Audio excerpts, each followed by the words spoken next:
guys. Today we're going to be talking about early life and some of the evidence we have for very early life on Earth.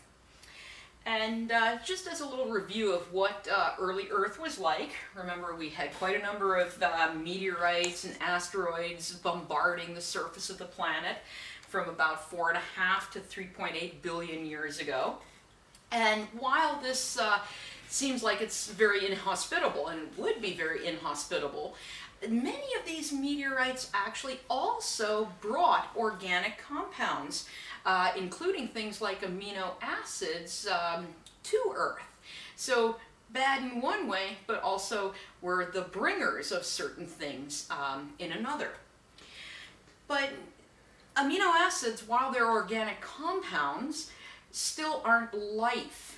So how do these non-living molecules end up getting converted into life as we know it?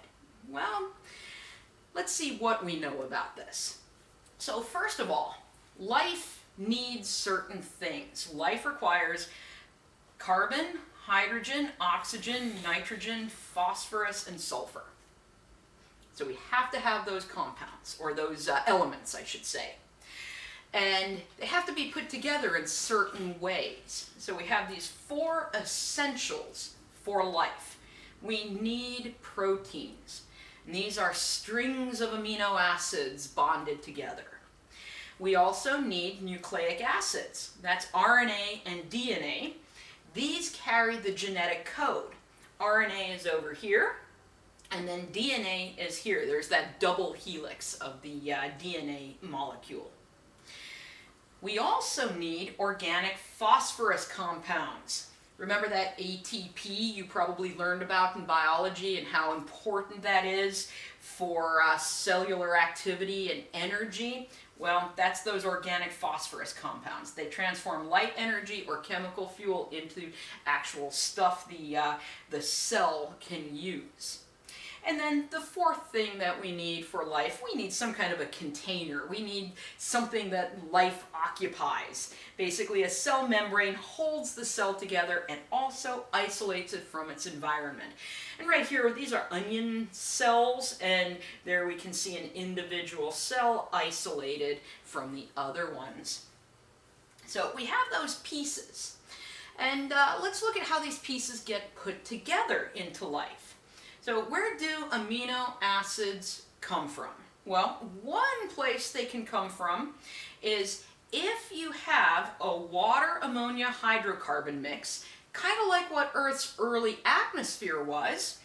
UV radiation or lightning, the energy from this, can actually split and separate some of these materials, and they will recombine as amino acids. So that's one place. But then there's also, as I was saying, those meteorites. Many meteorites actually contain amino acids, especially this type that we call carbonaceous chondrites. A great example of a carbonaceous chondrite is this one, the Murchison meteorite. And this landed on Earth in 1969, and it was analyzed chemically. And you can see all sorts of different things found in this meteorite, including amino acids and other organic compounds, and also water. And in fact, right over here it says over 100 amino acids have been identified, some of which are the basic components for life. So we have these amino acids being formed both on Earth itself and brought to Earth from space. But like I said, life needs those amino acids to come together as proteins. And how might that have happened? Well, this is a possibility. We don't know for sure. I mean, in fact, if you ask me personally, I'd like where life came from to remain a mystery, because I think something should be. But we think that possibly the clay mineral structures helped line up these amino acids to make proteins. See, clay minerals, my cat is meowing in the background, so sorry. Clay minerals are very they look almost like playing cards. They're very thin and kind of tabular, and they have these metallic ions in them, and that repetitive structure of the clay minerals might have lined up those amino acids in an orderly fashion for them to start bonding together to make proteins. Now, like I said, this remains one of those, this is a possibility. I'm not telling you this is exactly what happened.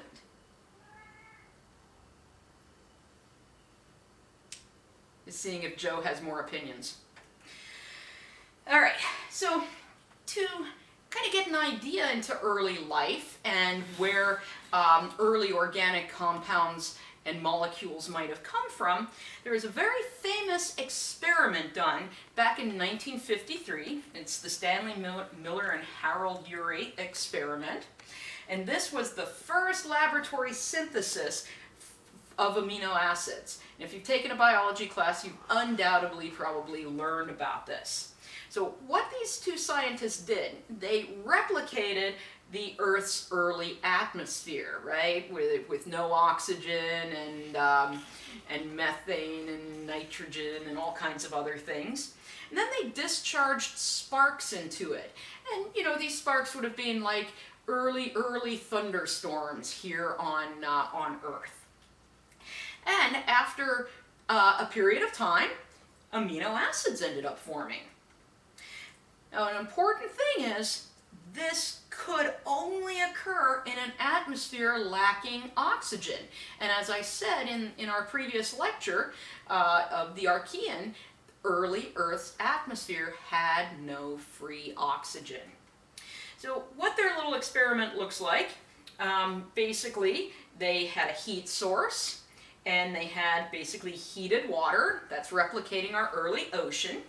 We have our atmosphere, our early Earth's atmosphere that has water vapor and nitrogen and ammonia and carbon dioxide and all kinds of things that would make it not very happy for us today. And they went through many cycles of this, and eventually amino acids ended up being formed. So we do see that in an early Earth, we could get these amino acids, and hypothetically, those amino acids, if they were somewhere near these clay minerals with their crystalline structure and their nature of the metallic ions, might have lined those amino acids up to make proteins. Now, where did life begin? Where would something like this have happened? Well, Charles Darwin wrote his friend Joseph Hooker in 1871, and in this letter to his friend, he wrote, "But if, and oh what a big if, we could conceive in some warm little pond with all sorts of ammonia and phosphoric salts, light, heat, electricity, etc. present, that a protein compound was chemically formed, ready to undergo still more complex changes." So Darwin kind of pictured that we had these warm little ponds in the early Earth where life ultimately would form. Well, it might not have been one of these warm little ponds. Starting in really a lot in the 1970s, people started looking down at the mid-ocean ridges with remote operated vehicles and things, and seeing the activity down at the mid-ocean ridge. And there are all these hydrothermal vents down there that are just teeming with life. And today it's thought that maybe life began in the deep ocean at these hydrothermal vents. And there's some good reasons to think that. Well, this would be shielded from UV radiation, which can be deadly to life if we get too much of it. It's also, remember, this is a time when we have these meteorites hitting Earth.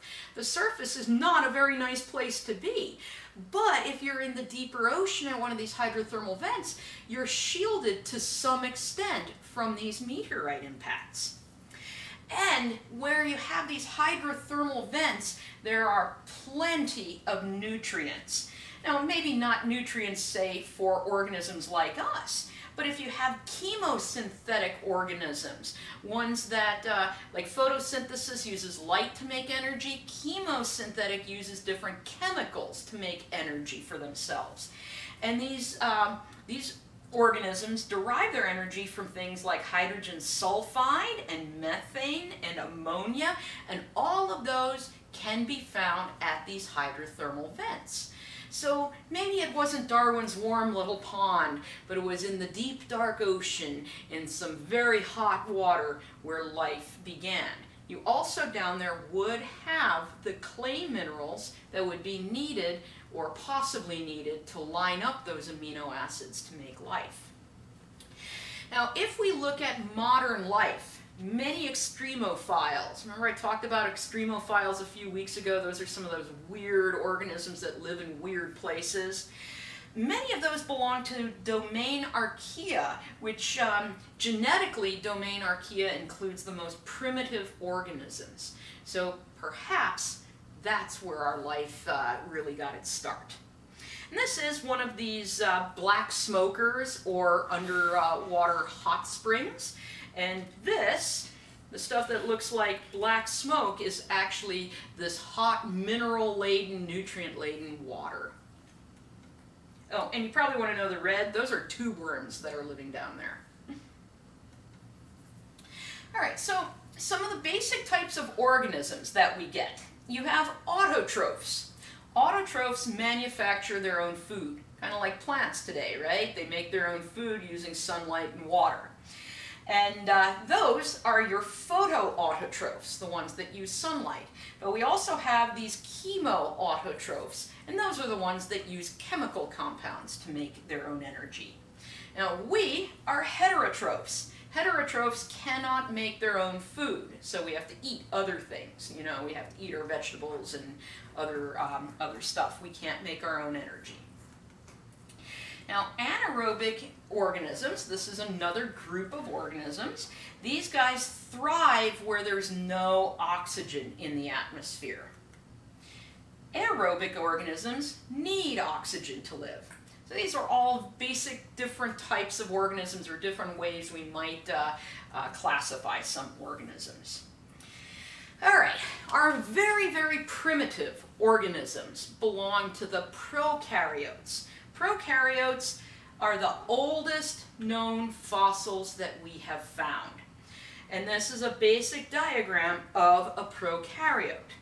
Prokaryotes have no nucleus. So there's no nucleus in here. There's just this chromosomal DNA kind of right in there in a region called the nucleoid, but they don't truly have a separate nucleus. These guys also reproduce asexually.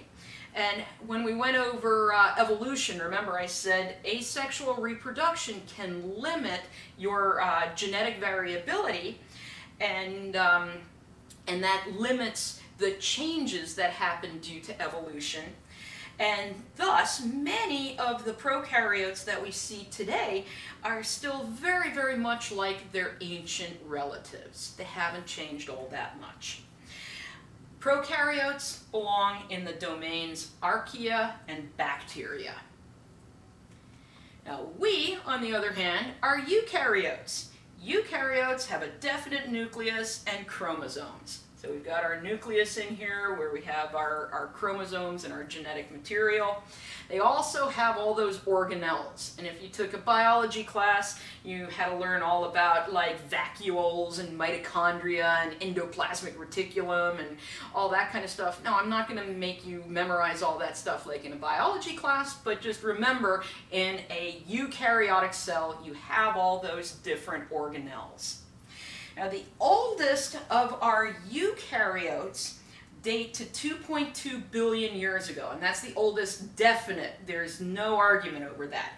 But there are possibly ones as old as 2.7, but that's still, you know, some people might argue whether or not those are truly eukaryotic cells. One thing I think is fascinating about eukaryotes is that the organelles in there were once independent microorganisms that moved into other cells in a symbiotic relationship. So when you think about it, all of us are like venom. We're all like symbiotic with these things inside of us. I mean, that's kind of cool to think about, I guess. But in any case, things like the mitochondria, they actually have their own genetic code because they were their own organism at one point in time. Eukaryotes reproduce sexually, and this allows for the greater genetic variability and increases the rate of evolution. So this is the lecture on early life. Let's see how far back we can take life. Well, we can go into the Archean. And in the Archean, we do have life, and it's those very simple prokaryotes. Earliest fossilized bacteria that have been found go to 3.5 billion years ago, and they're found in a place called the apex chert. And this is in Western Australia. And chert is a very fine-grained material, and way back when we went over fossilization, remember I said when you have very fine-grained material, you tend to preserve details much better. And that's why these very ancient organisms have been preserved in that very fine-grained chert. This is the apex chert area where these ancient fossils have been found. And these are what some of those ancient fossils look like.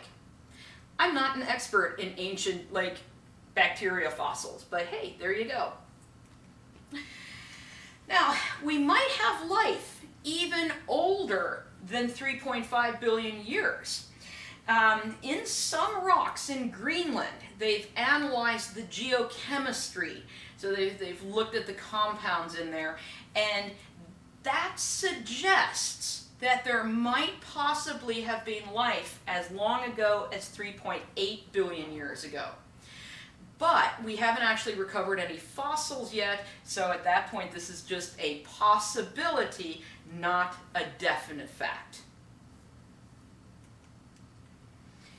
Now if we go back in time, stromatolites end up for a while becoming the most common, most abundant fossils on Earth, at least on our early Earth. And what these guys are, these are actually cyanobacteria colonies.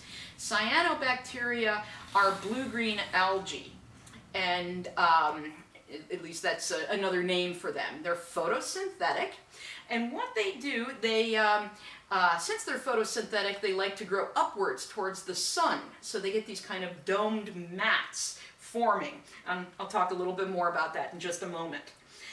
They become really abundant by about 2.8 billion years ago, and we owe them our lives.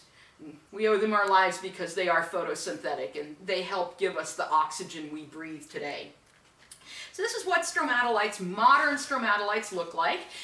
They do still exist. These happen to be at Shark Bay off the coast of Western Australia. And these are these domed mats that I'm talking about. So you have these single-celled these single-celled blue-green algae that are growing there, and they kind of secrete a kind of goo, and then sediment can get stuck in that goo, and so it gets stuck there, and this dome grows a little bit higher then, because those little organisms have to get above that to the light. And so these things grow upward in these nice domes like that. If you see the area at low tide, this is what it looks like. All of those are created. These are all these stromatolites created by that cyanobacteria. And at one point in time, if you would go back, to 2 billion years ago or so, these things ruled the earth at that time. They don't anymore. They're not found all over the place, mainly because stuff likes to eat them now. Things like snails and other grazing organisms, they just love to eat these cyanobacteria. So only in places where you don't have a lot of grazers do you get stromatolites still forming. This is an ancient stromatolite. You can see it started on this rock right here and then slowly built upwards, just like they do today. Now, life on Earth has some major changes that it has to cope with. So we have stromatolites ruling the planet and pumping out all of this oxygen. And this oxygen ends up changing life on Earth. By 1.8 billion years ago, oxygen had reached a significant level. Now, it's still not good enough for us. It's about 1% today's level. We still couldn't survive. But this ends up changing the environment significantly for life. So what happens, first of all, we have no more banded iron formations, no more uraninite or pyrite that's detrital. And here's where it changed life. Anaerobic organisms are driven to extreme environments. They're driven below the surface or to those deep water environments, someplace where there's no oxygen, because free oxygen, the very stuff we depend on for life, is toxic to them. It's actually very corrosive air pollution. Very interesting to think of oxygen as being air pollution, but to those guys, it was. And once these anaerobic organisms are driven to these extreme environments, we get the rise of the eukaryotes and the rise of the more complex life like what we are. And that brings me to the random picture of the day. This is a broch. These brochs were farms that were built in the Highlands and the Islands of Scotland. They're not built anywhere else, so just in the Highlands and then like the Hebrides and the Shetland Islands. And this is where a farmer and his family would live. There's the door to it, and there's actually 2 stories to this. Animals would be kept on the lower story, and the family would live in the upper story. We can see that right here. Animals down here, and then the family living above that. These were built from about 100 BC to about 100 AD, and they are what's called a dry stone construction. There's no mortar holding those stones together. They're simply well shaped to fit together perfectly, and we can still see that after 2,000 years there it still is. All right, so that's early life. I'll see you in a few for the next lecture that I'll post.